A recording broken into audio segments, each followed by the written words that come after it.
Hello बच्चों, let's read the question. How is the migration a determinant factor of population change? ठीक है, तो question में हमें क्या पूछा जा रहा है कि माइग्रेशन जो है वो कैसे बहुत डिटरमाइनिंग फैक्टर, एक बहुत इंपॉर्टेंट फैक्टर है जिससे हम पॉपुलेशन चेंज समझ सकते हैं. ओके, तो उसके पहले हम समझते हैं what is population change. Population change क्या होता है? बेसिकली पॉपुलेशन चेंज मतलब इंक्रीज नहीं होना. पॉपुलेशन चेंज क्या होता है कि कैसे एक एरिया की पॉपुलेशन दूसरे एरिया की पॉपुलेशन चेंज हो रही है बिकॉज ऑफ माइग्रेशन. ठीक है, तो उसके पहले हम चलते हैं माइग्रेशन की तरफ. तो माइग्रेशन देखते हैं. तो माइग्रेशन क्या है? Tell me. Yes, correct. Migration is movement of people from one place to another. अब जब मैं एक जगह से दूसरी जगह मूव करती हूँ तो क्या होता है, जो डेमोग्राफिक्स होता है, जो नंबर होता है पॉपुलेशन का, जो सेक्स रेशियो होता है, वो सब चेंज हो जाता है. जहाँ से मैं जा रही हूँ वहाँ का भी, और जहाँ मैं जा रही हूँ वहाँ भी. That is arrival and departure.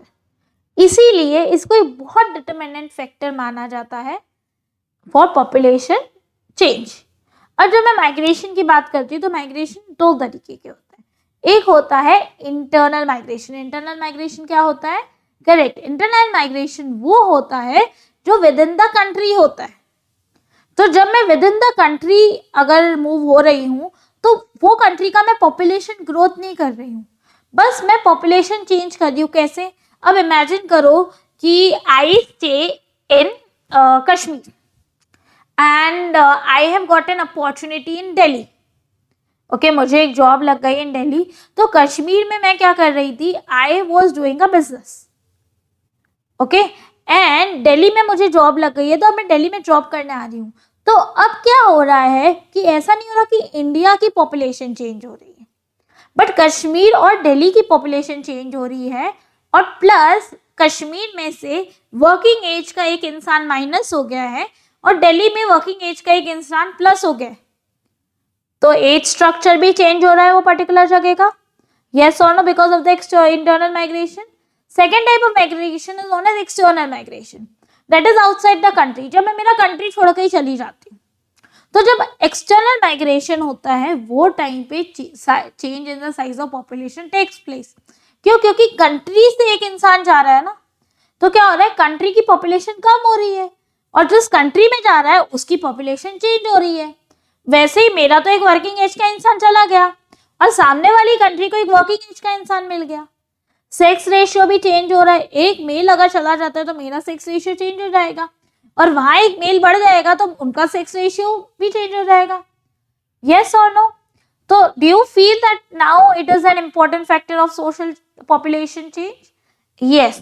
हम आगे देखते हैं. अब जब मैं इंडिया की बात करती हूँ, ठीक है, हम पर्टिकुलर इंडिया की बात करते हैं, कितने सारे लोग गाँव से, छोटे एरियाज से बहुत सारे सपने लेकर अर्बन एरियाज में माइग्रेट होते हैं.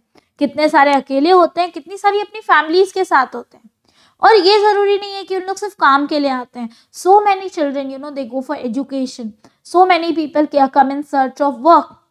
तो अब क्या होता है इंडिया में कि हाँ, पॉपुलेशन तो चेंज हो रहा है. जो गाँव से लोग सिटीज में आ रहे हैं तो गाँव की पॉपुलेशन कम होती जा रही है और सिटीज की पॉपुलेशन बढ़ती जा रही है. बट उसके साथ साथ एज सेक्स कॉम्पोजिशन भी चेंज हो रहा है. अब इमेजिन करो, गांव के सारे जवान लोग, ठीक है, शहर में कमाने आ गए, तो गांव में कौन सा एज स्ट्रक्चर रह गया? चिल्ड्रन और ओल्ड एज का, राइट, जो डिपेंडेंट है. तो वहां तो वर्किंग क्लास एकदम खत्म हो गया. अब इमेजिन करो, many males came to the city to earn money. तो वो पर्टिकुलर एरिया में क्या हुआ कि फीमेल्स तो ज्यादा हो गई और मेल्स कम हो गए. और सिटीज में क्या हो गया? मेल्स का नंबर बढ़ गया, वर्किंग एज का नंबर बढ़ गया. यस और no?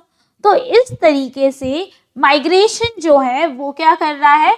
It is impacting population change. I hope you have understood the question as well as the answer.